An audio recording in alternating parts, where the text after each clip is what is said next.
Muy buenas noches y bienvenidos, bienvenidas a todos. En esta noche muy especial es para mí un placer saludar a quienes nos acompañan en la testera hoy día.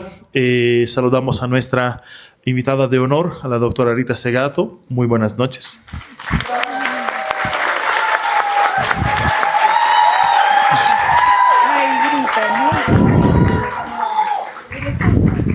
Es un placer volverla a tener nuevamente en la Universidad Mayor de San Andrés.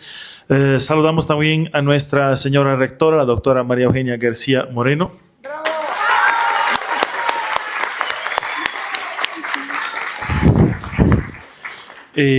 Saludamos también a María Galindo, organizadora de todo esto. Y saludamos también a la docente del módulo en curso, la doctora Sarela Paz, del curso diplomado en Justicia Feminista.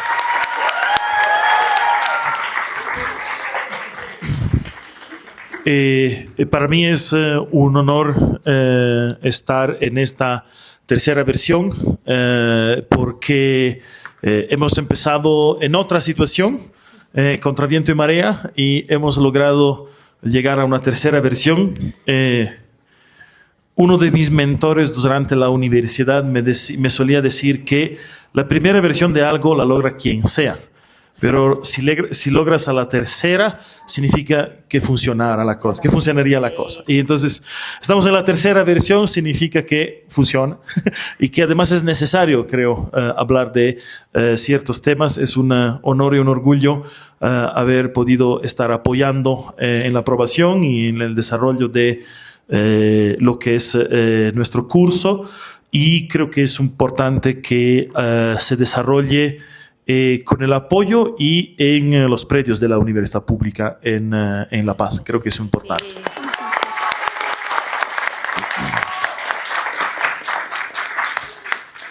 En ese sentido, antes de dejarles para el curso y la charla de esta noche, quiero dejar la palabra para que pueda introducir a María Galindo, para que pueda dar una breve introducción de lo que tenemos hoy día, para que después podamos ceder la palabra a nuestra señora rectora. Gracias, Mauro. Bueno, muchísimas gracias a Mauro Constantino, que es verdad que él ha sido clave junto a la rectora, la doctora María Eugenia García, para que estemos aquí interviniendo la universidad en el mejor sentido del término. Bueno, estamos esta noche con un encuentro verdaderamente estelar, verdaderamente estelar. Lo estamos grabando para Radio Deseo y lo vamos a emitir mañana, y esto es algo muy importante porque la doctora Sarela Paz, que es una docente estrella de la Academia Boliviana. Estrella no, porque además de tener todos sus estudios, su manejo del aula es genial y lo van a poder experimentar desde mañana. Su manejo de los conceptos es absolutamente político, y ella va a dar una conferencia que se llama Alcances teóricos y prácticos de la interlegalidad, un debate necesario en Bolivia. Acceder a una clase con Sarela Paz es difícil en Bolivia, porque aunque la educación pública se supone que ha democratizado el acceso, pues tienes que pasar un doctorado. La universidad pública está atravesando una crisis de sentido, una crisis de llegada, una crisis de horizonte. Y entonces es realmente un lujo que haya aceptado estar presente como docente en nuestro humildísimo diplomado, que quiere nada más y nada menos que deselitizar la educación. Esa conferencia va a ser comentada por Rita Segato, que es una mujer multipremiada, una mujer con una agenda internacional impresionante, que viene a Bolivia por amor. Viene a un reencuentro con nosotras, haciendo, la verdad, pues unas peripecias muy difíciles de llevar en el cuerpo, y dentro del calendario para poder venir a nuestro diplomado. Hemos gozado ya de 2 clases con ella y vamos a gozar de 2 intervenciones, la de hoy y la de mañana, donde además va a presentar su poemario, que es un poemario presentado en la Feria del Libro de Guadalajara, impreso por la Universidad Nacional Autónoma de México y que está nuevito y fresquito. A Mauge decirle gracias, gracias, gracias. Le digo Mauge y es la rectora de la Universidad Mayor de San Andrés, porque es una mujer que ha entendido perfectamente el espíritu de este diplomado y lo ha respetado, lo ha acogido con muchísima convicción contra viento y marea, porque hay mucha gente que no quiere que deseliticemos diplomados, porque hay diplomados que cuestan 20,000 bolivianos, 40,000 bolivianos, 30,000 bolivianos y se han vuelto un negocio no solamente mercantilista, sino además sin un contenido transformador. Entonces, Mauge, no sabes cuán agradecidas estamos. Te has ganado un par de enemigos, enemigas por ahí aceptando este acto subversivo, pero sabemos que tú también estás en un rectorado que quiere cambiar, sentimos esos aires de transformación y te decimos franca y directamente que cuentas con nosotras, que no es poco. Bueno, que viva la vida. Muchísimas gracias, María.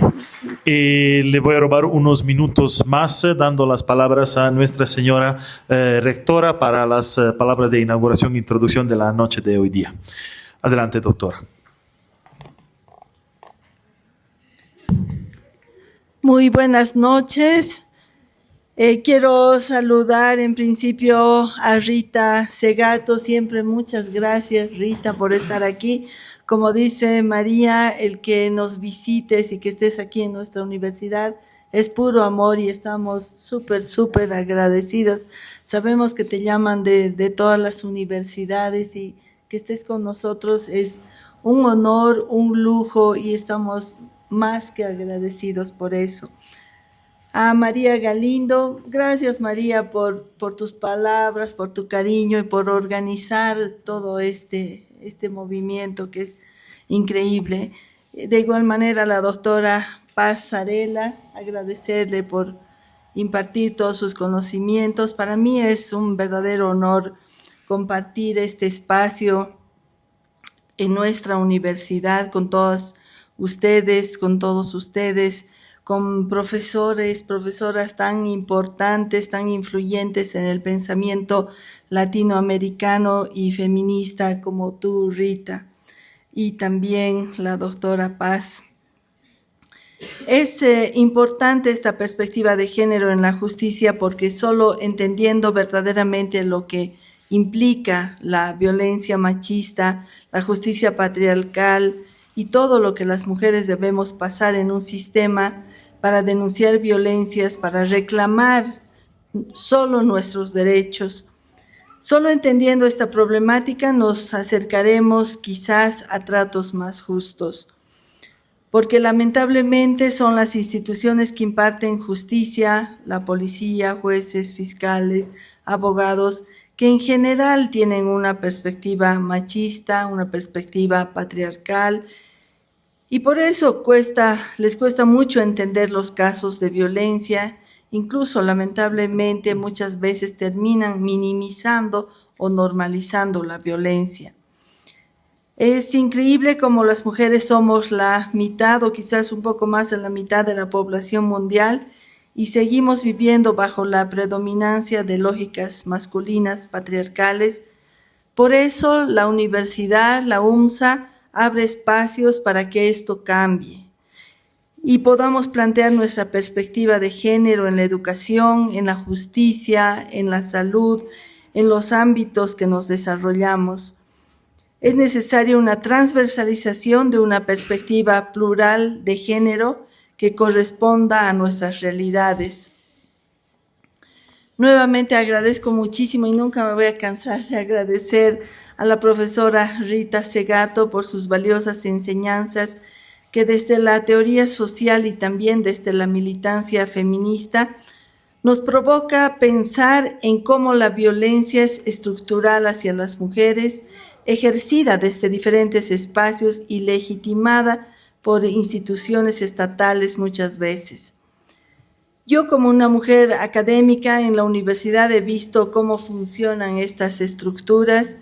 Procuro que esto cambie, pero sin duda no es fácil porque hay un entramado de instituciones, de lealtades patriarcales y de otras trabas que nos complican el camino. Pero no tenemos que cansarnos y juntas tenemos que seguir luchando. Por eso estoy segura que con el trabajo de ustedes, con todo un trabajo conjunto, sobre todo con sus conocimientos y con las luchas, vamos a poder tener una mejor universidad y mejores instituciones para garantizar los derechos de todas. Quiero, querida Rita, hacerte un reconocimiento desde la Universidad Mayor de San Andrés. Sé que es un detalle mínimo, pero va cargado de un inmenso cariño de muchas personas. Quiero regalarte un...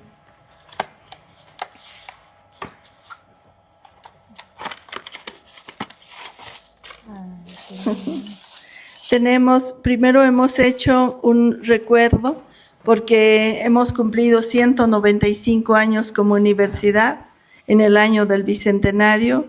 Quiero regalarte un recuerdo de aquello.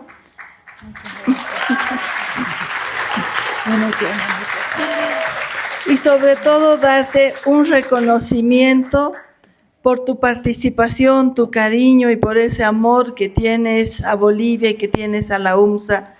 Este reconocimiento va cargado de muchísimo, muchísimo amor también para ti, un poquito de retribución a lo que nos das tú. Muchas gracias.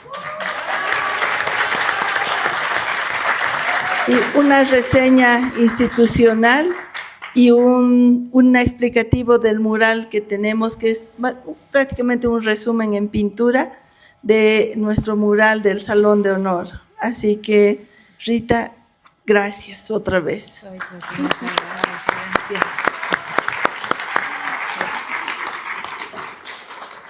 Voy a agradecer así. Siempre digo que los cargos tienen género y tienen raza, pero hay algunas veces en que tenemos la alegría de ver una mujer que captura el cargo en lugar de dejarse capturar por el cargo. Así que te felicito. Sos una rara rectora, rara. Los feminiza. Muchas gracias.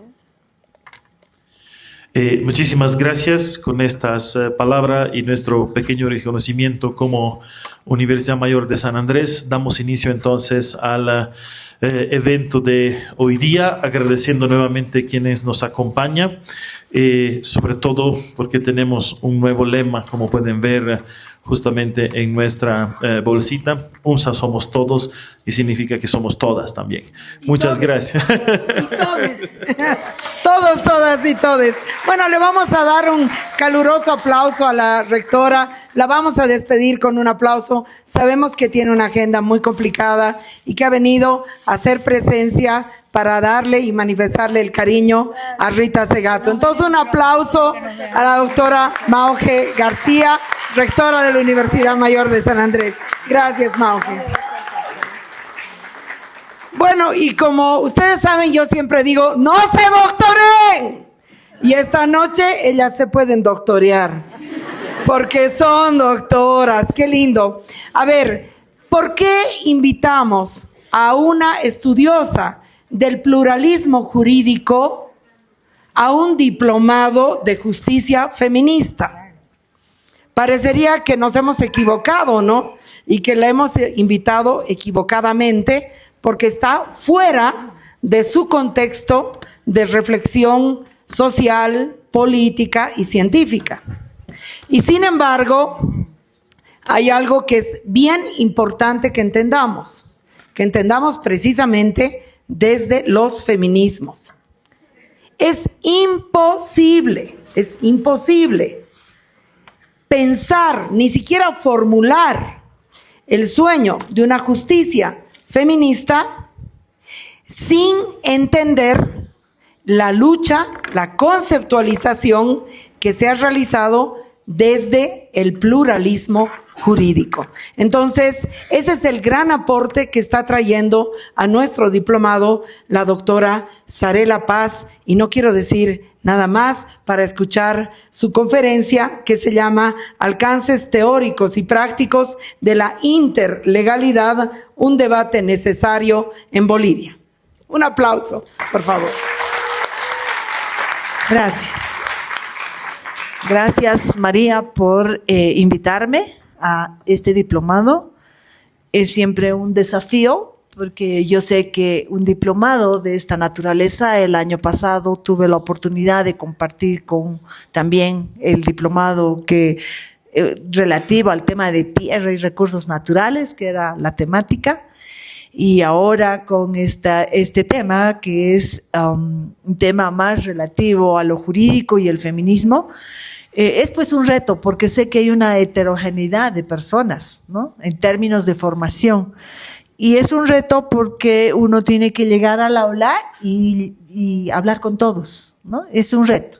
Pero ese reto lo puedo llevar adelante porque no me gusta doctorearme, pero muchos años de mi vida he trabajado muchísimo con organizaciones indígenas, tratando de traducir muchas cosas en términos de lo que fue la gran lucha y demanda de sus ámbitos territoriales. Por muchos años he trabajado directamente tratando de entender de mi parte, tratando de entender cómo entienden el territorio y qué es su noción de territorio. Entonces, este intercambio me ayuda en una pedagogía, si vale la palabra, para conectarme con la gente con la cual yo estoy dialogando. Para mí una clase obviamente tiene una parte académica y demás, pero lo que más me gusta en una clase es poder dialogar con quienes estamos llevando adelante la clase, compartir ideas, reflexionar, profundizar, cuestionar. En ese sentido, te agradezco mucho, María, por esto y claro, me haces una presentación tan alta que ojalá pueda cubrir esa expectativa. Y además, para colmo, me traen una comentarista como Rita, ¿no?, que como decía la rectora, una persona que está, digamos, tiene un nivel muy grande en el mundo, ¿no?, no solamente en América, sino más allá de América. Y bueno, eso es un reto fuerte también para mí, ¿no?, estar en este contexto y poder poner ideas que ayuden al debate, que nos ayuden a la reflexión. Bien. Dicho esto, iba a allanar justo lo que tú dijiste es como segundo punto, para decirles, efectivamente, mi reflexión no es el feminismo. Yo no he trabajado el feminismo. Mi gran problemática de trabajo sí ha sido la temática indígena en el país. Y esa temática indígena es la que me ayudó a entender la pluralidad de muchas maneras. Y claro, a partir de eso me voy a conectar con el debate de pluralismo jurídico y lo voy a volver a traer a la problemática indígena. Y dirán ustedes, bueno, nosotros estamos en un diplomado relativo al tema de feminismo.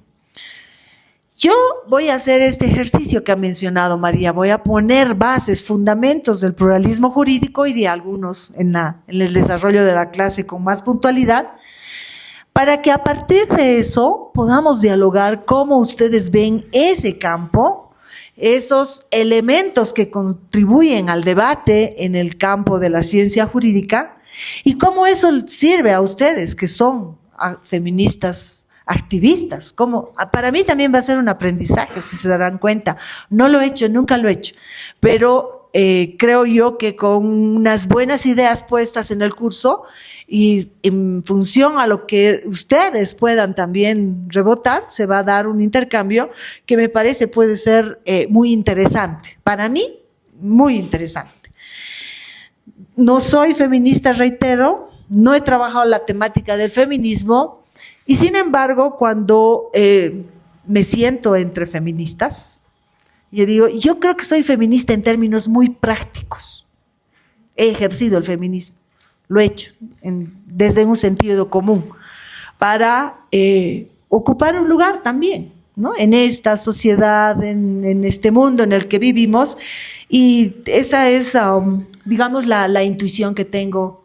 No soy una versada en las teorías feministas, claro que leo feminismo, me inspiro muchas veces, otras veces me peleo harto con el feminismo, también discrepo, pero siento esto, que soy en sentido práctico, así pensando que en concreto algo pasa en un escenario concreto y reacciona, digamos, este sentido de decir, bueno, soy mujer y quiero defender ese lugar en la sociedad, ¿no? Bueno, eso para compartir una idea con ustedes. La ponencia, diría yo, que les he traído, tiene que ver con este tema de debatir el pluralismo jurídico y la interlegalidad, y me parece que es un debate muy necesario en Bolivia, porque a pesar de que Bolivia, con todos los cambios constitucionales que hemos hecho, que son fruto de muchísimas cosas, de una acumulación histórica en este país, que en el último tiempo hemos tendido a dejarla de lado, ¿no?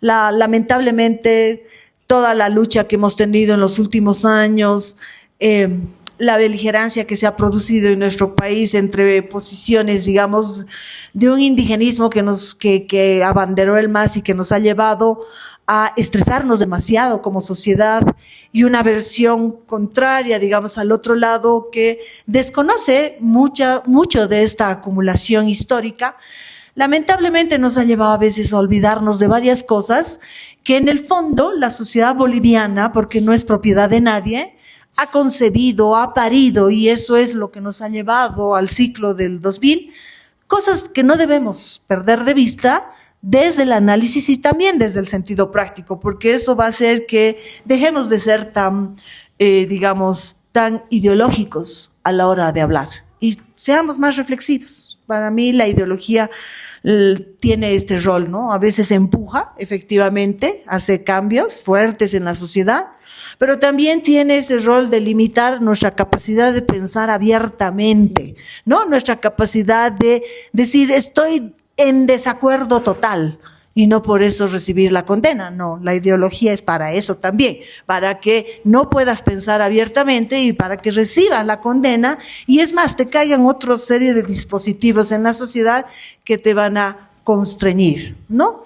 Entonces, en ese sentido, este gran tema del pluralismo jurídico es un tema muy amplio. No solamente emerge en Bolivia, como muchos creen. Una anécdota, yo di un módulo de pluralismo jurídico en el CIDES hace varios años atrás y tuve la experiencia de no poder avanzar, porque buena parte de los estudiantes que venían a esa maestría, era un doctorado, es el doctorado de desarrollo que da el CIDES con sus inclinaciones, ¿no? Medio ambiente, más político, tienen como 4 líneas en ese doctorado, pero lo que me parecía increíble es que no podía avanzar porque los 15 estudiantes que tenía asociaban el tema de pluralismo jurídico al MAS. Y estoy hablando del 2013, 14 y 15, ¿no? De estos años. Entonces, realmente yo decía, ¿cómo la ideología no te permite pensar? Porque pluralismo jurídico era igual a sinónimo del MAS, y entonces todas las ideas que intentaba poner, me esforzaba en poner, eran asociadas al MAS y, claro, al debacle de la justicia en este país. En opinión de estos estudiantes, entonces, el pluralismo jurídico, ¿para qué sirve? No sirve para nada, pues, si no nos está dejando en una situación tan deleznable, ¿no? De tan mala situación en el campo jurídico boliviano. Bueno, fue muy difícil para mí poder impartir ese módulo a partir de esta situación. Por eso digo, cómo las ideologías no dejan pensar a veces a la gente, ¿no? En ese sentido, les digo, el pluralismo jurídico es un campo de debate muy amplio que no surge en el país como muchos creen que es obra del MAS y obra de la Constitución y está ceñido a lo que hizo el MAS. Es un campo de debate muy grande en el mundo, emerge justamente en el siglo pasado, allá por los años 60, ya empiezan a discutir este tema, y en realidad ha alumbrado muchas cosas en términos de la transformación del Estado. Algunas veces más, otras veces menos. Algunas veces como un dispositivo que sirve para decir que somos diversos. Ustedes saben que la diversidad es un mecanismo de defensa política, pero también la diversidad es un mecanismo que sirve para reconocer que somos diversos, que hemos hecho reconocimientos y ahí vamos, seguimos avanzando. Es decir, una especie de camisa muy superficial que en el fondo, detrás de eso, no queda mucho, pero que le sirve a los estados para decir, bueno, somos diversos, nos hemos renovado en esta visión más moderna de la democracia, porque en esta visión más moderna de la democracia está muy difícil en el mundo poder sostener y decir, no es necesario un reconocimiento a la diversidad, bastará con los derechos ciudadanos y la igualdad. Aquellas viejas ideas discutidas a fines de 1700 y profundamente, digamos, tratadas de llevar adelante en el siglo XIX, expandidas en el siglo XX, ¿cierto? Entonces, decía, el pluralismo jurídico es una cancha muy amplia que tiene un eje fundamental del debate.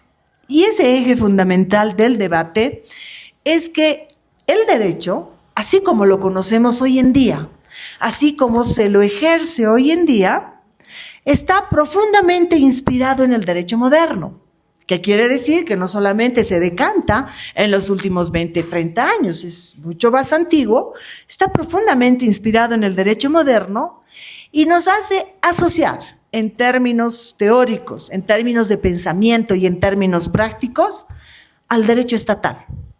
Es decir, cuando pensamos en derecho, inmediatamente pensamos en legislación, leyes y Estado. Es como si no pudiéramos pensar el derecho de otra manera.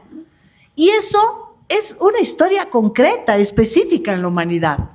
Porque en realidad el derecho es muy antiguo, es tan antiguo como nosotros mismos. Tiene que ver con los ejes de poner Rita le llama, las primeras prohibiciones. Obviamente, esas primeras prohibiciones estaban pensadas no tanto como norma, como ley, pero en el fondo es el origen de las normas y las leyes en la sociedad en general. Porque hay un supuesto básico, no podemos vivir sin aquello, si no entraríamos, un gran autor diría, muy tradicional, pero que es importante verlo, Hobbes diría, entramos a un estado de la naturaleza, donde se va a imponer la ley del más fuerte. Entonces, el derecho emerge de esto, y es muy antiguo, nos ha acompañado por muchos siglos a la sociedad. Y sin embargo, nosotros, como contexto específico, vivimos esta asociación tan directa de pensar el derecho, la norma y el Estado como algo indisoluble. Es como un pensamiento decimonónico que nos atrapa. Y entonces cuando empezamos a hablar de normas, pueden ser plurales, cuando empezamos a pensar en clave plural, tenemos pues que desalojar esta idea, porque esta idea lo que hace es justamente hacernos pensar en una sola forma, en una sola clave. Entonces, claro, empiezan a surgir estas ideas y este derecho moderno, este derecho estatal se encarga de decirnos, es que eso no es derecho, eso es norma. Bueno, eso es usos y costumbres, eso es control social, que toda la sociedad tenemos que tener. El control, la regulación social, todas las sociedades tienen. Entonces nos empieza a destinar esa palabra, esa enunciación, pero aquí hay una norma que está pensando este fenómeno de otra manera, aquí hay un criterio diferente, nos empieza a decir, no, a ver, esto es usos y costumbres, esto es lo más refinado para el derecho moderno, les diré, porque fíjense que usos y costumbres, se les voy a leer el concepto que lo he recuperado, es tan antiguo porque el derecho romano ya lo capturó. Ya dijo, usos y costumbres efectivamente es la primera fuente del derecho. Quienes han estudiado derecho han recibido esto como como un verso, ¿no? Así, de estas cosas que tienen que entender para titularse en el campo de la ciencia jurídica, si no, no se van a titular, así un software que nos mete. Entonces dice, el derecho de usos y costumbres es este derecho consuetudinario, mejor dicho, es derecho de costumbre, normas no escritas, basadas en costumbres, prácticas y creencias aceptadas como obligatorias. Pero el hecho de que sean no escritas, están basadas en las costumbres y en las prácticas, las hace históricas y cambiantes. Y ahí está uno de los problemas, de las tensiones fuertes con esta idea fuerte del derecho moderno que dice derecho, ley, norma, Estado. Porque en ese camino, en la concepción del derecho moderno, derecho, ley, norma, Estado, las normas no podrían cambiar demasiado. No podrían ser tan históricas ni tan cambiantes. Deberían estar mejor escritas. ¿Por qué? Porque hoy día a María la voy a juzgar y como es tan cambiante, tan de usos y costumbres, le voy a aplicar una manera de castigo. Y el día de mañana voy a juzgar a Rita y también va a cambiar. Y esos cambios al derecho moderno le estresan. Como ciencia normativa, lo tienen estresado. Y entonces los juristas, los abogados, cada vez que se enfrentan a esto, empiezan pues con las calificaciones de, es que son normas por usos y costumbres. El problema es que ahí hay discrecionalidad. Y el derecho que tan fijado está con esta idea, debemos hacer justicia, no puede ser pues, tan discrecional. Tiene que tener un rango de medición para todos. Fíjense, esa noción de derecho moderno tiene un gran contribuidor, en mi opinión. Tal vez con Rita vamos a discutir este tema porque ella es una persona, es muy multifacética, ¿no? Trabaja muchos temas, pero ella tiene este campo de trabajo, que es la antropología jurídica. Rita ha hecho muchos peritajes y entonces Rita sí maneja este campo del pluralismo jurídico hace muchos años y puede estar discrepando con lo que voy a decir.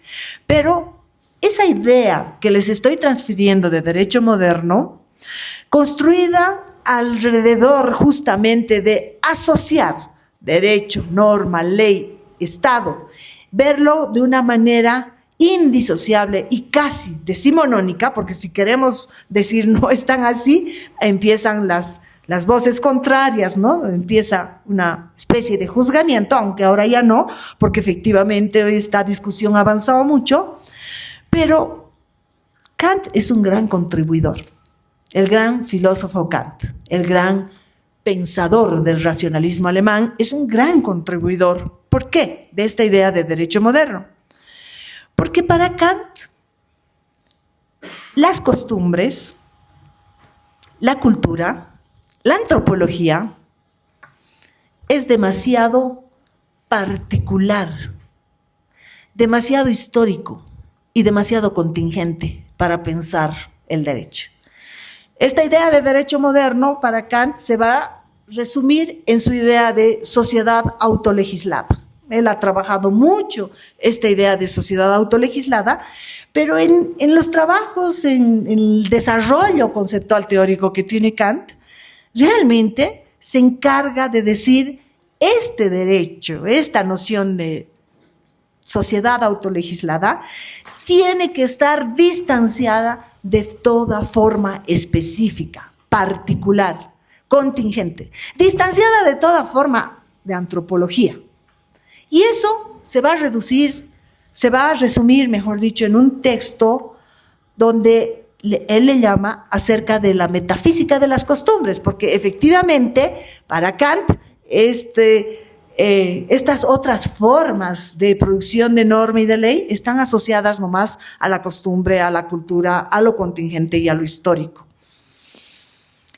El hecho que diga metafísica de las costumbres no es casual, porque es un intento de pensar estas otras formas de producción normativa que están llamadas como costumbre en términos metafísicos. ¿Qué quiere decir eso? Quiere decir que tenemos que pensar una estructura en última de realidad que existe más allá de lo físico, de lo empírico, lo metafísico. Él está recuperando la noción de metafísica, tiene que ver con el ser, con la existencia, con la naturaleza de las cosas. Por eso habla acerca de la metafísica de las costumbres, para que justamente podamos pensar y razonar estas otras formas de producción de norma, de ley, distanciada de todas estas formas particulares y llevarlo al plano, porque la costumbre existe, llevarlo al plano de la metafísica, ¿sí? Más allá de lo físico, de lo empírico. Es que Kant es pues un gran universalista. Es que Kant es el gran pensador justamente de esta modernidad que está buscando de forma incansable visiones universalistas. Por eso es que lo particular, lo específico, la cultura, la costumbre, estos comportamientos cotidianos que tenemos, para Kant es un problema. Él es un gran contribuidor justamente de esta visión del derecho moderno, con esta su gran idea de sociedad autolegislada y la razón como fuente fundamental para poder pensar la norma en la sociedad autolegislada y su posterior asociación a toda esta producción normativa al Estado. Ese es el eje del cual va a partir el pluralismo jurídico y va a tratar de, si ustedes quieren, detonarlo, descentrarlo, en el sentido de discutir esto, derecho, ley igual Estado. Y todo el resto son formas de control en la sociedad, no son derecho. Eso es el eje de la discusión del debate del pluralismo jurídico y, por tanto, el problema central es justamente pensar el derecho más allá de esta definición decimonónica que nos encasilla, más allá de esta definición del derecho moderno que nos encasilla. Entonces, el pluralismo jurídico es esta rama que va a emerger no necesariamente de la ciencia normativa, va a emerger desde la antropología jurídica, desde la sociología jurídica y sí, desde algunos juristas, va a emerger para decir, no podemos pensar el derecho solo en estos términos. Tenemos que amplificar esta idea de la norma, de la ley, a otras maneras de pensar. Otras maneras, por tanto, de definir el conflicto. Otras maneras de definir lo que es indebido. Otras maneras de definir el tipo de castigos y lo que se ha vulnerado. Hay muchas maneras y esto viene asociado a la cultura, indefiniblemente. No podríamos pensar de otra manera, no tiene un carácter universalista. Y este va a ser el eje justamente de la discusión, porque al pensar solamente en términos de derecho estatal, estamos pensando solamente en una clave. Estamos pensando solamente en una sintonía, cuando en realidad en el mundo social hay muchas claves y hay muchas sintonías. Y esa va a ser la idea de pluralidad, que va a ir avanzando para decir, no podemos quedarnos en una definición tan restrictiva. Esta definición tan restrictiva lo que hace es justamente hacer que solamente consideremos derecho esto. Tomando en cuenta eso, podemos pensar en lo siguiente. El derecho puede tomar muchas maneras de expresarse en tanto producción de norma y ley en la sociedad. Efectivamente, está asociado al control social, efectivamente, pero hay muchas maneras de pensar esas distintas claves. Y esas muchas maneras de pensar en distintas claves hace que podamos pensar en que cada vez que imaginamos un sistema normativo, estamos a la vez pensando en que ahí hay una serie de conceptos y de teoría que le está informando y que ese sistema normativo funciona como tal. Bueno, entonces, en clave de pluralismo jurídico, avancemos y reconozcamos que hay una producción normativa más amplia, más plural en la sociedad, y por tanto van a haber otros sistemas jurídicos, no solo uno, ¿cierto? Y al haber varios sistemas jurídicos va a emerger un concepto que es una gran contribución efectivamente de la antropología jurídica, que es la coexistencia de distintos sistemas jurídicos. Pero fíjense, estamos asociando el tema de sistemas jurídicos como, aquí tengo un concepto, un conjunto de normas respaldadas por una amenaza o aplicación de sanción física o psicológica que la va a impartir una autoridad reconocida por un grupo social o una sociedad, si ustedes quieren. Es una definición muy amplia, pero ¿qué sistema jurídico? Que viene asociado a un corpus normativo y a un marco conceptual. Entonces, vamos a ir detrás de estos sistemas jurídicos que coexisten, diversos sistemas jurídicos que coexisten, pero esta misma conceptualización nos va a atrapar, porque estamos pensando en sistemas que coexisten. Avanzado el debate, vamos a decir, coexisten en un mismo espacio geopolítico. ¿Qué quiere decir este espacio geopolítico? Quiere decir básicamente lo que nosotros conocemos, nuestra experiencia concreta, dice Estado-nación. Ese es el espacio geopolítico. Por eso que cuando hablamos del tema geopolítico, hablamos de las guerras entre estados y nación. Esa es la referencia inmediata de lo geopolítico. Bueno, el concepto va a avanzar ahí, pero es un concepto que, pensado desde esa perspectiva, nos sigue atrapando, porque se olvida de algo que produce la sociedad. Independientemente de que estemos razonando en norma ley, la sociedad produce algo que es inevitable para ella misma. Esto sí yo lo diría, es intrínseco, la interacción. Y así como nosotros interactuamos como individuos, los sistemas también interactúan. Y la interacción ya es algo más problemático, porque si yo estoy diciendo coexisten dos sistemas jurídicos, entonces este sistema jurídico funciona de esta manera, con esta lógica, y este otro sistema jurídico con esta otra lógica, y podemos descubrir más de dos sistemas jurídicos en una sociedad. Pero seguimos con el razonamiento de ser un corpus normativo y conceptual. Entonces, cuando razonamos así el pluralismo jurídico, esto tiende a verse como un sistema unificado y, por tanto, nutre la concepción unitaria del derecho que está tan profundamente inscrita en el derecho moderno y en esta invención histórica que le hemos llamado Estado-nación. Y, por tanto, es como si se autodisolviera la pluralidad con la cual hemos empezado a razonar. Hay muchos autores que han abonado en este sentido, y les decía, la antropología jurídica ha trabajado muchísimo esto durante el siglo XX, haciendo esfuerzos importantes, tratando de mostrar desde la etnografía, es decir, documentando estos sistemas de derecho distintos a los del Estado. Voy a nombrar, digamos, algunos clásicos como Isaac Chapera, Pospisil, Malinowski, el clásico antropólogo que tiene un texto sobre la temática que es muy interesante. Hoebel, que fue un antropólogo que empezó trabajando la temática y su gran texto, que es un clásico en la antropología jurídica, que se llama El modo jurídico de los Cheyenne. Bohanan, en el África, Klutman.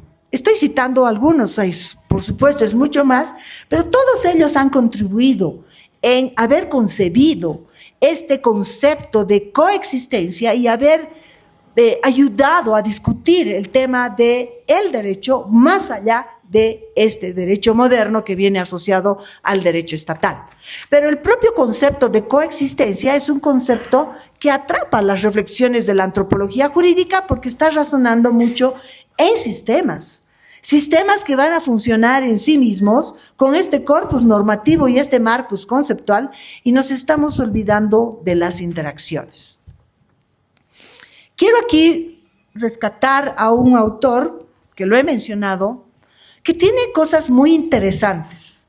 Es como si este autor, llamado Gluckman, Max Gluckman, haya intuido que es insuficiente razonar en términos de sistema y nos ofrece algunas ideas que son muy interesantes, pero que no necesariamente él, en sus etnografías sobre lo que él le llamaba las cortes tribales del África, llega realmente a ahondar la vasticidad de sus primeras ideas.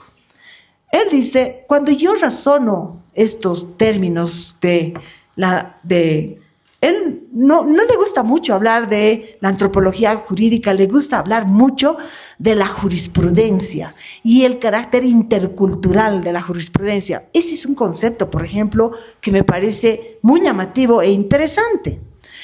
Y él nos ofrece una idea fundamental porque él va a ponerse a discutir fuertemente con Malinowski y nos dice, la verdad es que yo quiero pensar un sistema intercultural de derecho, porque yo creo que el derecho tiene que ver con el desarrollo de un sistema que nos hace ver cómo esta aldea local concreta ejerce sus normas, ejerce su jurisprudencia. Él es un autor que está reconociendo que ahí hay jurisprudencia, pero esta aldea concreta está conectada a un mundo global. Entonces él, fíjense, se está zafando con esta idea del concepto de sistema, en idea. Pero claro, ya vistas sus etnografías, como les decía, tiende a anclar nuevamente en el sistema, pero tempranamente está llamándolos la atención de esto. Bueno, paso esta idea para no abarcar demasiado tiempo y entonces quiero introducirles el concepto de interlegalidad, porque tanto el concepto de coexistencia como de interlegalidad son pues dos conceptos que van a formar parte de este gran razonamiento de pluralismo jurídico. La idea de interlegalidad es justamente esta necesidad que se viene a desarrollar para pensar el tema de los sistemas jurídicos no solamente como sistemas autocontenidos en sí mismos, sino como su propia palabra lo dice, interlegalidad, es decir, conexiones que se van dando entre sistemas jurídicos, porque los procesos de litigio eso están mostrando. Los hechos empíricos eso están mostrando. No es una gran teoría la que permite entender el concepto de interlegalidad, sino más bien una observación al mundo empírico de lo que está pasando en los litigios. Entonces, paralelamente se va a empezar a desarrollar a partir de los años 40 y 50 una observación que dice, me parece que estos litigantes, en buena parte indígenas, porque estamos en el marco de esta tradición de la antropología jurídica, se están desplazando a un sistema más del derecho estatal para defender lo que ellos consideran que es un derecho, se están desplazando y de pronto están volviendo a sus sistemas tradicionales y otra vuelta están volviendo. Hay una autora famosa, conocida en México, hay dos autoras en realidad en México, que es Jane Collier y Laura Nader, que hacen este tipo de estudios, desarrollan este tipo de estudios, me parece, en mi opinión, pioneros en América Latina, y que ayudan justamente a empujar, a ver estas prácticas jurídicas. No es una gran teoría la que está detrás, sino ese mundo empírico del cual tenemos que dar cuenta, por un lado, y por otro lado, la idea que la interlegalidad no la produce ni la teoría normativa, ni la sociología jurídica, ni la antropología jurídica, ni los grandes abogados, ni las grandes cortes. La producen los propios actores. La produces tú, yo, usted, cada vez que quiere defender un derecho y que en el marco de un repertorio de legalidades o juricidades vamos por un camino que consideramos es el camino que mejor defiende nuestros derechos. Y vamos por ahí. Es un terreno, ¿saben qué? De incertidumbre. Esto les estresa demasiado a los abogados, pero es así, eso es su carácter. Y los actores van y vienen entre sistemas. Parece que los fundamentalistas somos los que estudiamos, los teóricos, o los abogados, o los magistrados, los jueces. Pero el agente social, en su perspectiva concreta, tiene algo concreto. Voy a defender mi derecho. Entonces yo hago la ruta. Y esa es la interlegalidad. Y esto es lo que se ha venido desarrollando y ha sido una contribución muy importante al debate de pluralismo jurídico. Y hay como 3 cosas que quiero compartirles en términos conceptuales. Unos autores nos están hablando de la multinormatividad. No nos están diciendo diversos sistemas jurídicos, sino de la multinormatividad. Miren cómo se define, diversos recursos normativos que ayudan a solucionar un problema de vulneración de derechos. Diversos recursos normativos. Otro autor, estoy hablando de como las tendencias, ¿no? Hay muchos autores detrás de estas 3 enunciaciones, pero hay otros que dicen debemos hablar de constelaciones normativas. Piensen en el concepto de constelaciones, que son a la vez constelaciones empíricas, a la cual el agente acude para actuar, movilizar y conectar distintas formas, sistemas jurídicos, distintas claves, distintos registros. Hay otro gran concepto que nos ofrece Boaventura, lo nombro porque yo sé que todos ustedes lo conocen y claro, va a haber una polémica. Ahí en esa polémica, si quieren, podemos entrar. Pero Boaventura nos ha ofrecido un concepto muy interesante también allá, al terminar la década del 70. El Boaventura antiguo es muy interesante, les diré. El que hizo estudios en los tribunales populares de su natal Portugal. O en Recife. En Río de Janeiro. En Río de Janeiro, en las favelas, para ver cómo la sociedad está produciendo norma. Es muy interesante esa Boaventura. Entonces, él nos va a ofrecer el concepto de interlegalidad como interpenetración. Él trata de zafarse de esta idea de sistemas jurídicos, una interpenetración de diversas juricidades. Fíjense, no quiere usar la idea de sistema y dice diversas juricidades que se mezclan en nuestras mentes y en nuestros cuerpos. Y por eso dice la interlegalidad es un fenómeno fenomenológico del derecho, algo que también les estresa a los juristas, sobre todo a los positivistas, ¿no? O sea, la fenomenología tan ligada a la subjetividad y al ser, no pues, por favor. Y a Kant le deben estar haciendo revolcar en su tumba porque él, con toda su idea de sociedad autolegislada, hizo grandes esfuerzos de decir que teníamos que avanzar hacia una idea universal del derecho y esto tiene que ser pues producto de la razón o de la metafísica de las costumbres. Ya si van a entrar las costumbres, la cultura por lo menos, ya ok, pero que sea pues en la metafísica, en este sentido de la esencia del ser.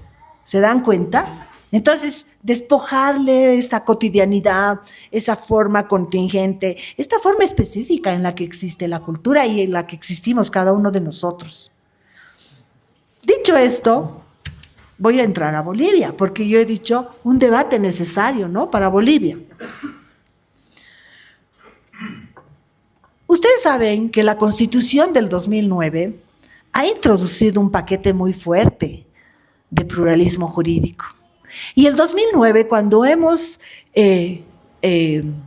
aprobado nuestra Constitución a través de un referéndum y demás, Rita es testigo de eso, porque ella también forma parte, de una manera tal vez no tan orgánica. Yo no sé si formo parte de una manera tan orgánica de un grupo de trabajo que se llama Relajo, sí. Que es justamente la red de antropología jurídica latinoamericana. No es relajo, sí es relajo. No es un relajo.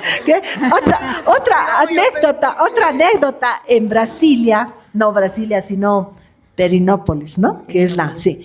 Y se iba a hacer el encuentro de relajo y bueno, fuimos de Bolivia. Relajo, sí. Fuimos varios de Bolivia y era chistoso porque nadie nos vino a recibir nada, no teníamos las coordenadas, no sabíamos cómo llegar a Perinópolis. Y a Ramiro Molina, ustedes lo deben conocer, dice, yo voy a preguntar. ¿Pero a quién vas a preguntar? Esos me parece que están viniendo a relajo. Y se acerca y les pregunta, ¿están viniendo a relajo? No. ¿Qué relajo?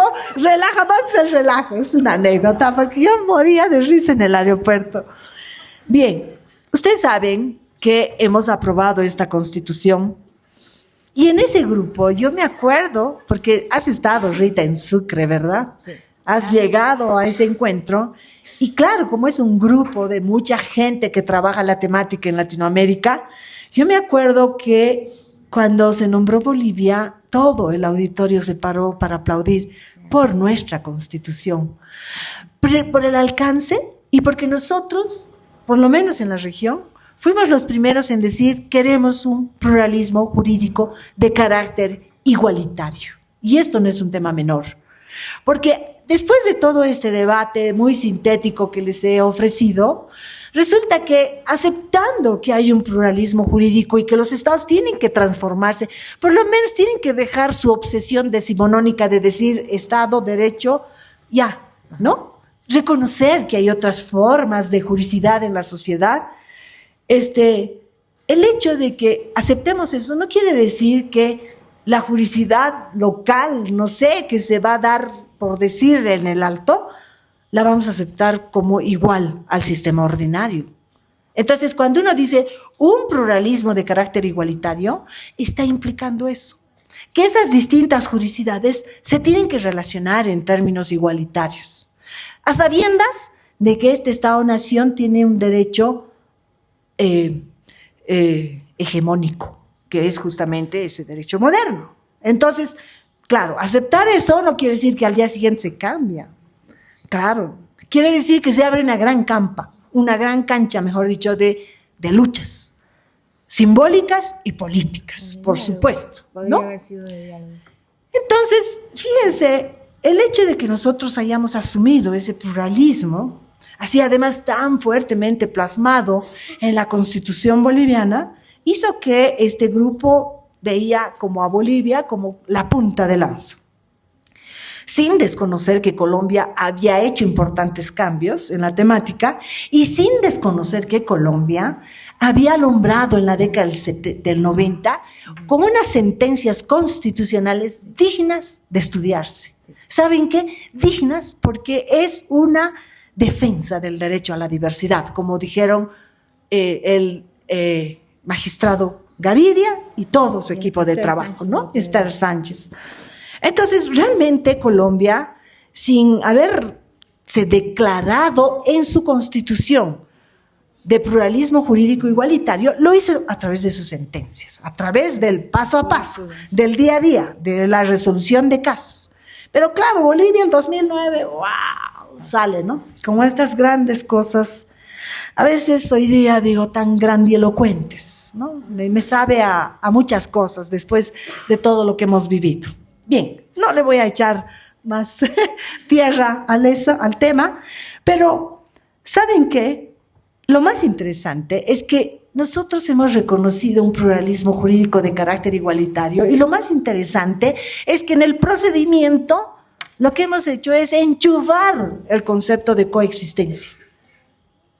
Y entonces, eso que le hemos llamado pluralismo jurídico de carácter igualitario, con todo el debate que les he compartido, con toda esta amplitud del gran concepto de interlegalidad, donde muchos autores han venido a significarlo, a apalabrearlo, para darnos una idea de un horizonte, resulta que Bolivia, después de haber hecho eso, ha empezado a caminar con el concepto de coexistencia, que es un concepto restrictivo.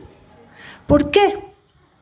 Porque, para empezar, plantea de una manera muy clara las jurisdicciones.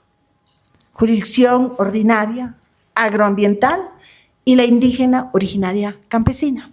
Y dice, su relación va a ser destinada a una ley que regule su relación. Y viene esa ley, y miren cómo le han llamado, de deslinde jurisdiccional. Por Dios, se nos dijo, ¿qué ha pasado? Hemos regresado al siglo XVIII, ¿será? Deslinde.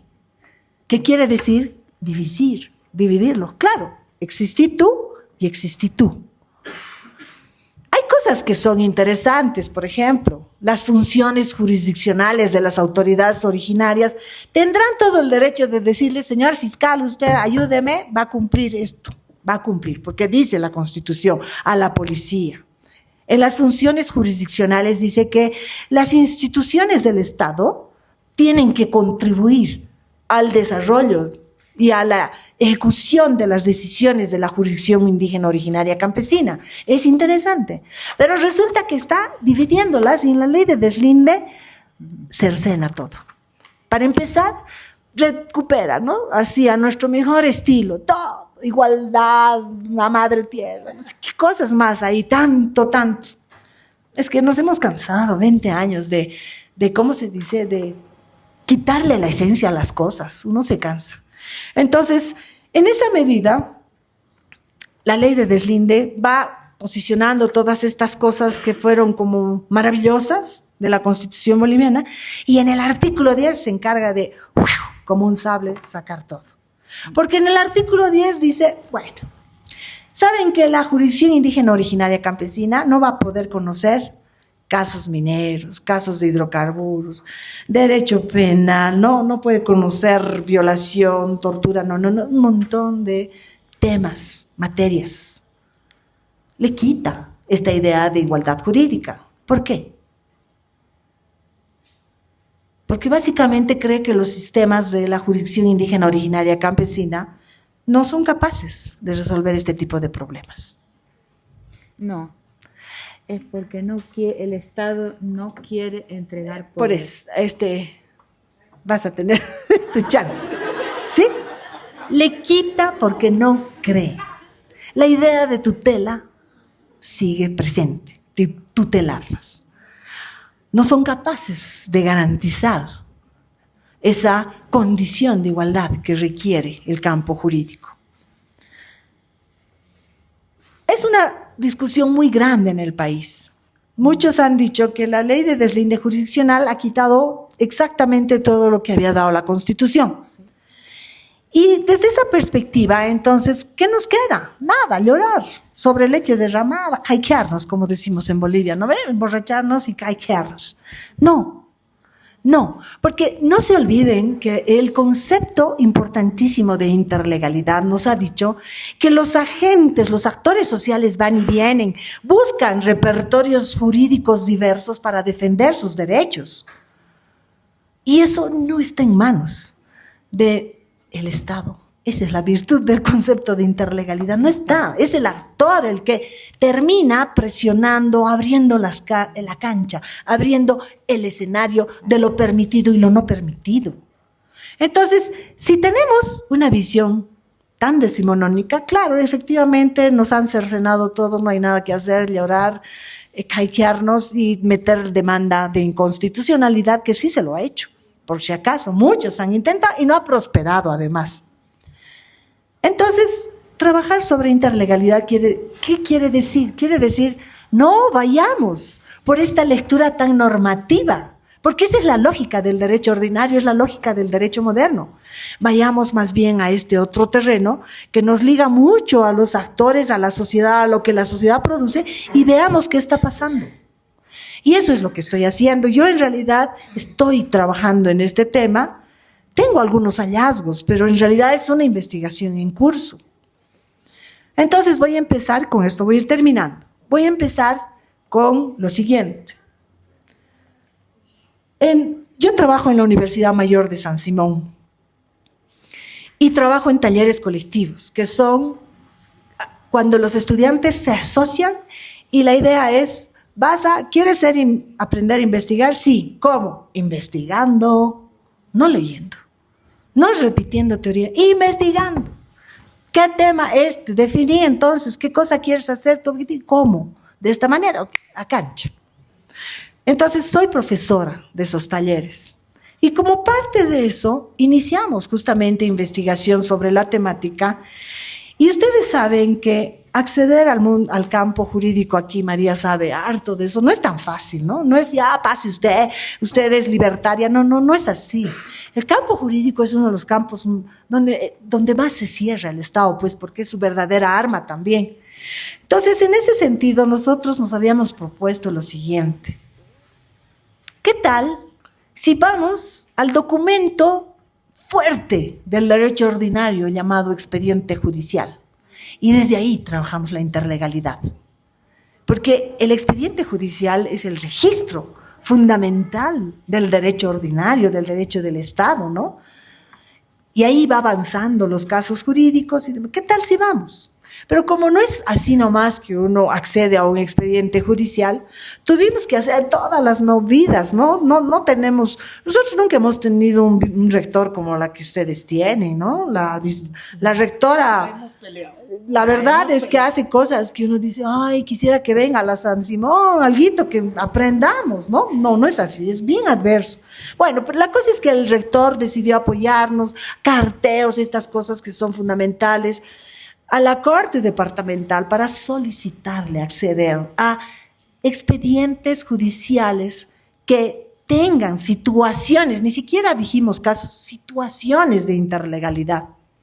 Entonces, el presidente de la Corte Departamental en Cochabamba nos recibe, le explicamos, le ofrecemos nuestro concepto, tratamos de ceñirnos más a la definición más jurídica para no asustarlo. Y el presidente nos mira, hace un silencio y dice, eso no existe. Se están inventando. ¿Cómo cree usted?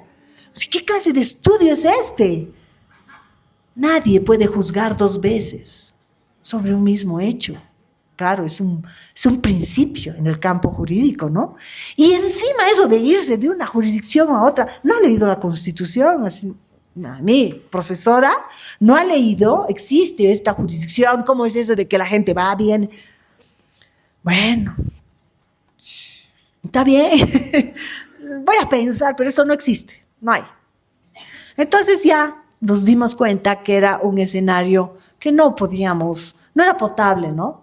Entonces decidimos irnos nomás a la región de Misque y Aiquile, donde empezamos a trabajar. Y fue muy interesante porque en la plaza de Misque, ¿cómo vamos a hacer? Porque un investigador tiene que ser obsesivo, ¿no? Tiene que conseguir, pues si no, ¿por qué va a ser investigador? ¿A título de qué va a ser investigador? ¿Qué cree que le va a llegar así? No, pues tampoco. Eso yo, a mis estudiantes, ¿qué cree? No hay que llorar, hay que pensar, hay que ingeniárselas. Entonces, a una de mis alumnos dijo, ¿y qué tal si vamos donde los abogados? Aquí hay buffet, vamos, listo, hemos ido. Y así hemos ido armando. Chin, chin, chin. Y lo más interesante del caso es que estos abogados nos dijeron, ¿por qué no van a la central campesina? Harto hay lo que ustedes dicen. Y hemos ido. Y los compadres campesinos nos han mirado de pies a cabeza. Ustedes, ¿qué quieren? Pero poquito a poco hemos entrado y hemos ido obteniendo expedientes judiciales. Más o menos eso, en 3 semanas hemos obtenido 15 expedientes judiciales que tienen carácter de interlegalidad. Entonces daba ganas de volver al presidente de la Corte Departamental y decirle, oiga, por lo menos 15, porque no sabemos cómo es el universo. Y a partir de eso, 3 casitos. Primero, reparto agrario. Esto lo hemos hallado no en la región de Misque, sino en Chaya Confital. Chaya es una de las regiones, ustedes conocen Tapacarí, y si no conocen, por referencia, por mapa, Tapacarí es una de las regiones más tradicionales de Ayllus en Cochabamba. Esos son los únicos lugares que quedan como Ayllus en Cochabamba, ¿no? Potosí, Chuquisaca, La Paz, Oruro muestran más. Como Cochabamba es una región mestizada, donde la reforma agraria impactó mucho más, es más difícil, pero Tapacarí y Chaya es una región por eminencia de Ayllus. Y cuando ustedes van, entonces tal vez solo les voy a relatar cuando ustedes van a Cochabamba, van a pasar por Chaya Confital, que es la frontera con Oruro, Cochabamba, y por el pueblo. Entonces esta es una dinámica muy urbana. Y este conflicto, en este expediente, relata la situación de que hace muchos años atrás hubo reparto agrario y que la estructura de los ayllus tradicionales decidieron que se iba a repartir las tierras bajo una clave y un diagrama de los ayllus. Pero hace muchos años atrás. A nadie se le ocurrió que iba a pasar por ahí la carretera. Y la carretera pasó por ahí. Entonces, este caso, en su primera instancia, lo tuvieron los ayllus. Después esto fue reciclado por el sindicato y hoy en día la policía y la fiscalía. ¿Saben qué? Nadie sabe cómo resolver eso. Pero lo interesante de este expediente es cómo la situación va y viene todo el tiempo, porque incluso hemos detectado que la fiscalía está, para tomar sus decisiones, está haciendo uso de los documentos que le llaman actas, que están en las autoridades originarias y los sindicatos, porque están las dos cosas, autoridades originarias y sindicatos. Entonces, las autoridades originarias producen su acta, los sindicatos producen su acta con bastante más sintonía con los ayllus y la fiscalía, cuando ya no sabe cómo resolver este caso, termina usando actas del sindicato y de las autoridades originarias. Pero el caso no se ha resuelto, por si acaso. Bien, como María dice ya, vayamos poniendo fin. Quiero decirles a manera de conclusión algunas ideas que tengo porque estoy en curso. Hay una pregunta importante que hacernos. Unos sistemas están hechos para regular la sociedad, para castigar. Y otros sistemas están hechos para entender relaciones, una sociedad, y por tanto están interesados más en la conciliación, con todos los bemoles que puede haber. Entonces estamos ante lógicas jurídicas muy diferentes. Y por otro lado, quiero decirles que una de las cosas que es el reto que tengo, porque estamos en curso, es que quiero discutir el concepto de jurisprudencia. Porque el concepto de jurisprudencia es el concepto más duro del derecho moderno, que cuando uno lo rastrea te dice sentencias constitucionales o sentencias de cortes o de cortes locales o juzgados, como nosotros le llamaríamos, pero de jueces. Eso es jurisprudencia. Los más amplios en el campo del derecho te dirán, no, eso es antecedente y precedente. Pero claro, jurisprudencia tienen que estar presentes las decisiones de las altas cortes. ¿Y qué tal si a partir de esto vamos descubriendo, como muchos investigadores ya lo han hecho, modos jurídicos? Y ligamos el concepto de jurisprudencia a los modos jurídicos, que tiene que ver con una idea fundamental. ¿Cuáles son los bienes mayores que este sistema quiere proteger? Varían, no crean, no todos son iguales. Y eso es lo que tenemos que mirar. Y para cerrar, María, ya sé que me quieres matar, pero para cerrar, lo más interesante es que en el último tiempo han empezado a haber investigaciones que nos sacan la temática de pluralismo jurídico, de derecho estatal y derechos de sociedades indígenas, sociedades tribales, de las muchas maneras que la antropología lo ha definido, y son investigaciones que se están haciendo en fábricas modernas, claro, de la ciudad de Nueva York y Sri Lanka, así comparando cómo se van produciendo sistemas normativos en las grandes urbes, los barrios. Por eso las investigaciones de Boaventura son interesantes y buenas, inspiradoras, porque está hablando de las favelas y cómo producen. Sí, mucho tiempo. Es el viejo Boaventura.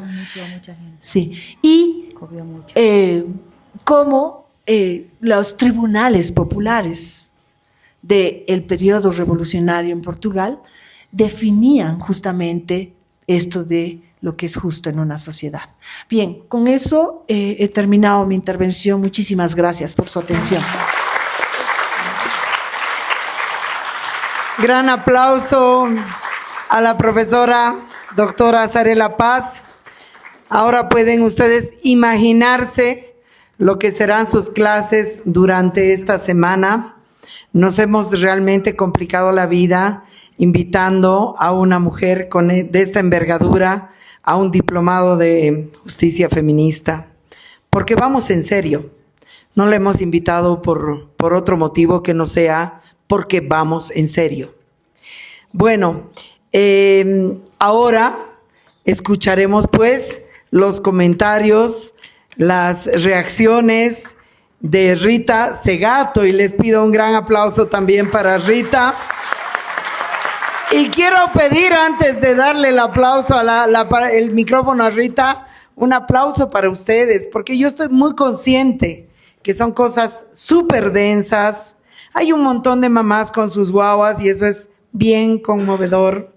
Hay un montón de guaguitas bien chiquitas en la sala que están dándose modos para estar aquí y soportar algo que es tan difícil de pillar, pero por eso mismo hay que bajarlo de ahí arriba, y estas mujeres están dispuestas a hacerlo, porque eso es democratizar. Si no, lo dejamos en manos de un sistema que nos quiere aniquilar, porque lo que hay con las mujeres es una masacre a goteo. Vamos a darle la palabra entonces a Rita Segato. Un gran aplauso nuevamente. Bueno, claro, mi problema es que yo fui haciendo anotaciones y así quedó un caos, ¿ven? Son muchas cosas que quería decir, pero no van a estar muy en orden porque no tuve tiempo de ponerlas en orden, ¿no? Pero, claro, fueron apareciendo a medida que Sarela iba hablando, ¿no? Algo que recuerdo, bueno, voy a empezar de atrás para adelante, entonces, ¿no? Una cosa que recomiendo, no sé si lo has usado, es el maravilloso tesis doctoral que después se transforma en libro de Marcelo Fernández Osco, que se llama La Ley del Ayllu, porque a mí me enseñé durante más de un semestre en Brasilia para mostrar cómo casi es imposible la traducibilidad de la lógica jurídica comunal a la lógica jurídica estatal. Entonces él demuestra con una gran complejidad y profundidad esa dificultad de cómo traducir, cómo articular jurisdicciones estatales con jurisdicciones comunales. Es casi imposible, tendríamos que tratarlo como dos cosmos diferentes. Y entonces, basado en esta idea de esa dificultad, he tenido la oportunidad en 2 ocasiones de conversar con Elisa Loncón, que fue la presidenta de la Constituyente de Chile. Y le dije así: por favor, Elisa, antes de que concluyan el texto de la Constitución, la nueva Constitución chilena, vayan a ver qué es lo que fue imposible en Bolivia. O sea, ¿dónde estuvieron los obstáculos, ¿no? Que la intención de un pluralismo en Bolivia no consiguió atravesar, porque para mí el tema, la gran pregunta es esta, ¿no? Yo intentaría averiguar por qué falló con tan buenas intenciones, ¿no? Con la Asamblea Constituyente y con, digamos, crear un lenguaje estatal para garantizar el pluralismo. Y no se consiguió, excepto en algunos casos muy excepcionales, no fue posible. Entonces hay un problema de fondo ahí que para mí es esa incompatibilidad entre cómo piensa un Estado y cómo piensan las comunidades, que es necesario entenderlo muy bien para que esa interlegalidad sea posible. No sé, estas son mis ideas sobre un país que no es el mío, ¿no? Pero que vengo estudiando desde hace tiempo. Es el mío, bueno, acepto. Entonces, esta es una dificultad que la propongo, ¿no? Como un tema de investigación, ¿no? ¿Dónde estuvo el obstáculo? ¿Por qué se llega a una ley de deslinde? Que claro, yo la conozco y la aprecio a partir de un gran texto de Javier Albó. Javier Albó escribe que la ley del deslinde ocasiona que ese gran proyecto del pluralismo jurídico de la plurinacionalidad boliviana termina en leyes que solo pueden juzgar robos de gallina, ¿no? Porque el Estado no hace las concesiones que necesitaría hacer para que exista realmente una pluralidad de derechos propios de las comunidades, ¿no? ¿Y por qué? A mí, ahí mi lectura complementa, ¿no? Me interesó mucho tu exposición, la mía justamente complementa un poco, porque el problema, según Javier, fue de las competencias. O sea, cómo desde un Estado establecer para toda la diversidad de derechos comunales las mismas competencias. Cómo se va desde el Estado prevenir cuando tenemos un caso, por ejemplo, en que hay un delito que ocurre fuera de la localidad comunal, que ocurre, por ejemplo, en La Paz. ¿Se puede juzgar? ¿No se puede juzgar? Eso lo quieren establecer desde la ley de deslinde. El otro, ¿qué tipos de delitos se pueden juzgar? El otro, ¿qué autoridades pueden juzgar? Por ejemplo, si el delito es un delito de un indígena contra un blanco, contra un indígena, ¿quién lo juzga? O sea, ¿qué tipo de autores tiene el delito? O sea, se trata de las competencias. Recomiendo leer ese texto porque me clarificó muchísimo y lo enseñé también durante varios semestres, porque se quiere establecer una homogeneidad, unas mismas reglas para todos los tipos de comunidades. Y eso es imposible. Esto es porque el Estado no quiere entregar realmente jurisdicción a las comunidades, porque si lo entregara, porque si entregara el derecho comunal, tendría que permitir una diversidad de derechos comunales, que no se pueden reglar desde el Estado, porque tienen características muy diversas entre sí. Y ahí, en esa toma de las riendas del derecho por el Estado, no permite ver que los derechos comunales son muy diferentes. Y no puede, entonces las leyes de competencia no las quieren diferenciar, quieren que sean las mismas para todas las comunidades. En cambio, para mí lo grandioso del derecho comunal, del derecho de los pueblos diversos, es que tiene una gran diferencia con el derecho estatal, ¿no? Porque cuando se juzga comunalmente, no hay dos delitos iguales.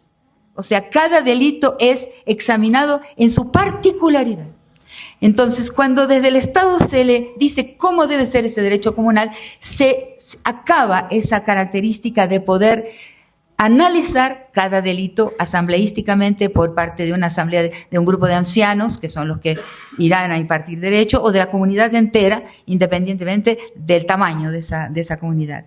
La otra cosa es que desde una perspectiva de Estado, de la historia del derecho positivo moderno, la finalidad del derecho es castigar, porque la ley del talión está por detrás del derecho positivo moderno y nunca la dejaron, nunca la abandonaron.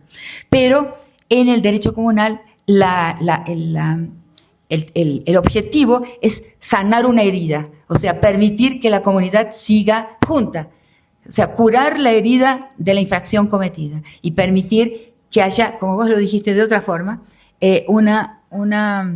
un acuerdo que permita continuar como comunidad. Entonces, los objetivos de los dos derechos son completamente diferentes. Entonces, ¿cómo se encuentra una articulación, una interlegalidad posible con el mundo del Estado y el mundo de las comunidades? Yo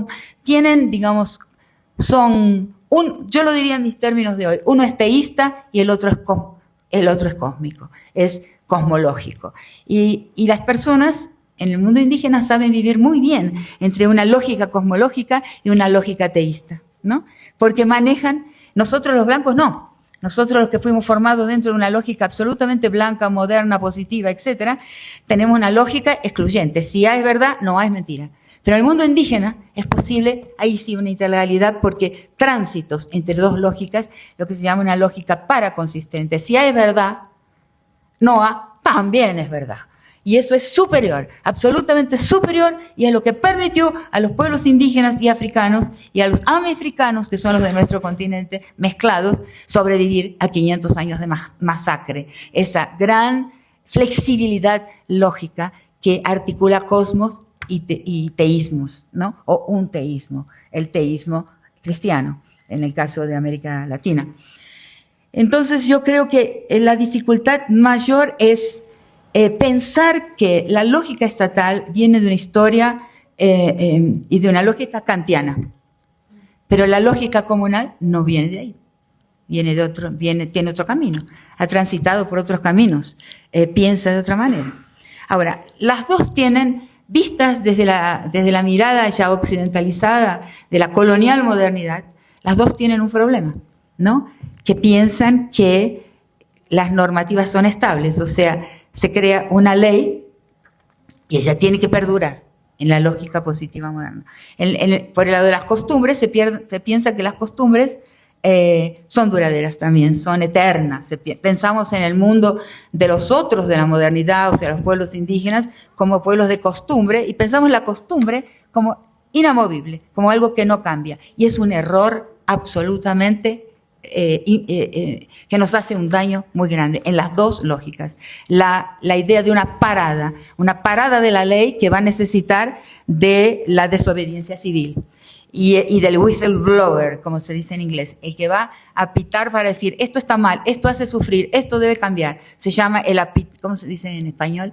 El silbador del pito. O sea, la persona o el grupo de personas que un día van a silbar el silbato, tocar el silbato y decir, esto necesita una ley que lo transforme.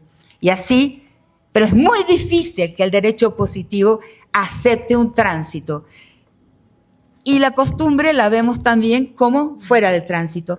Lo importante es ver los dos derechos, el comunal, el de la costumbre, el derecho positivo moderno, como plenamente históricos, plenamente en tránsito todo el tiempo, pero consiguiendo pensarse, porque no puede haber una interlegalidad entre Estado y comunidades sin que indaguemos en profundidad la diferencia de sus lógicas y objetivos. Me parece, ¿no? Bueno, eso es mi comentario.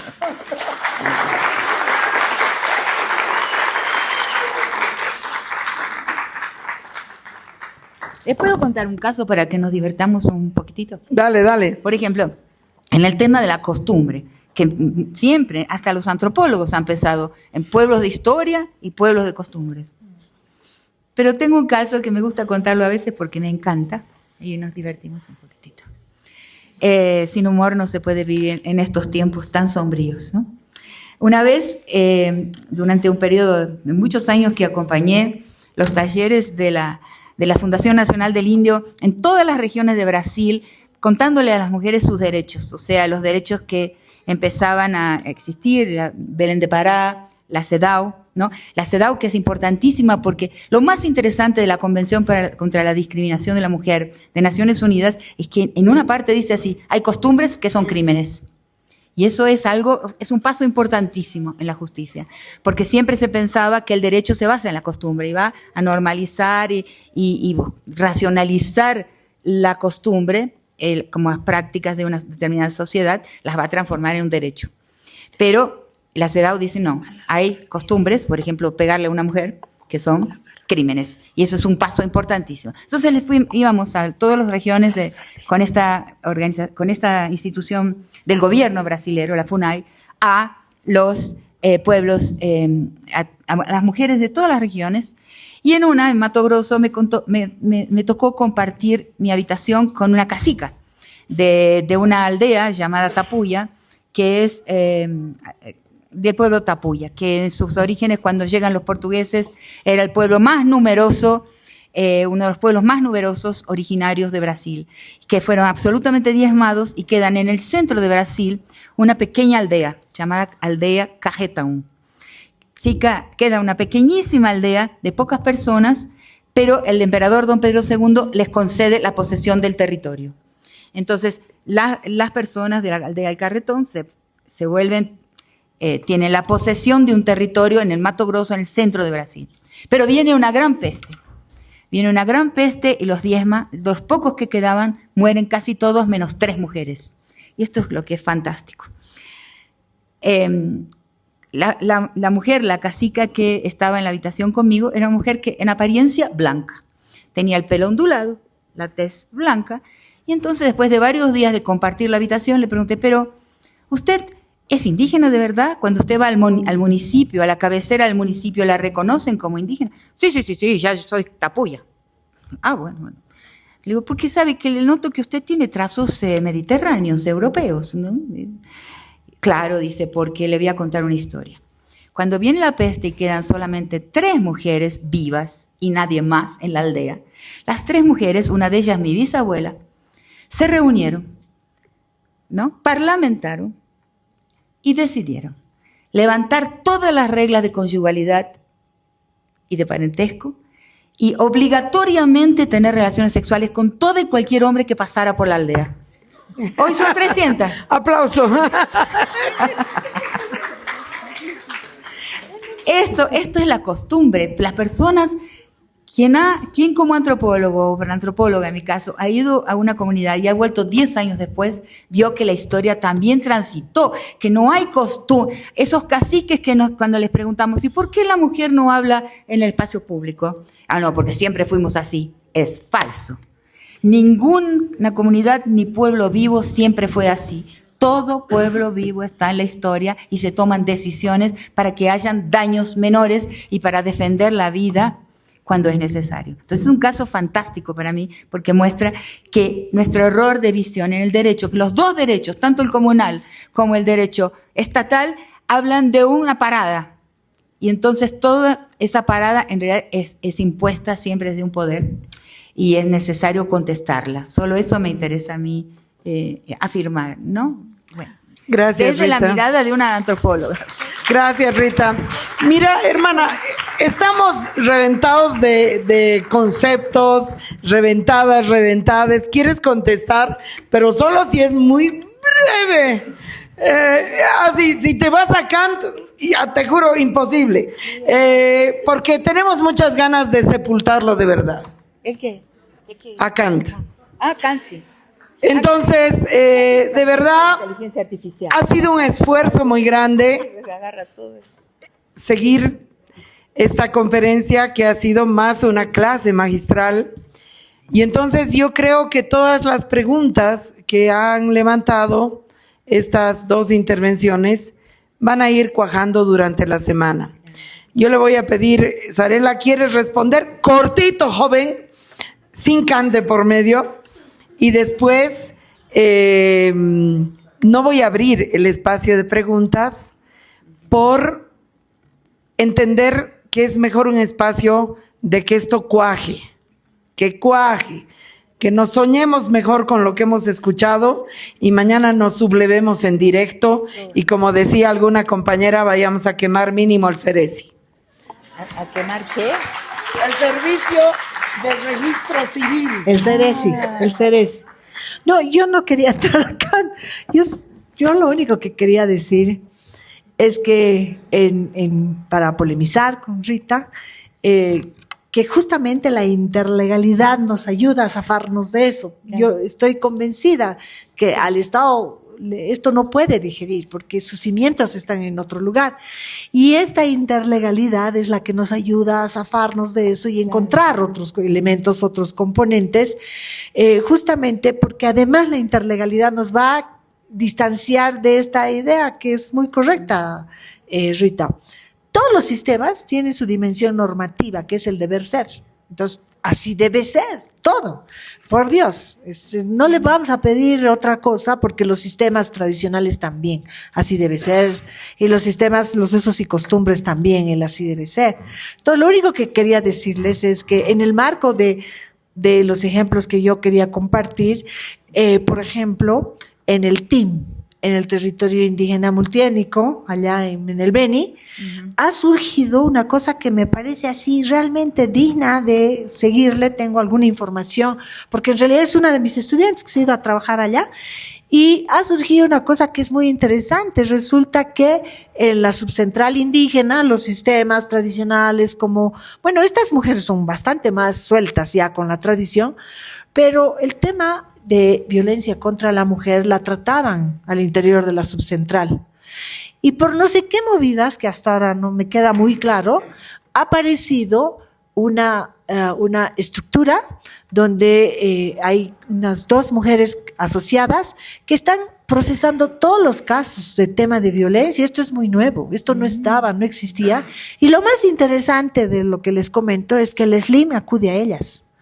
Ellas levantan los casos, ellas hacen todo, ellas hacen el seguimiento y el SLIM básicamente depende profundamente de ellas para que esto se vaya trabajando al interior del territorio. Es muy interesante lo que ellas han hecho, están generando su libro de no sé cómo le llaman, pero es su libro donde van registrando todo. Entonces están documentando todos estos casos de violencia contra la mujer Y a partir de eso, en este territorio, las discusiones que se han producido sobre el tema de violencia están empezando a cambiar, obviamente están tensionando enormemente el sistema tradicional.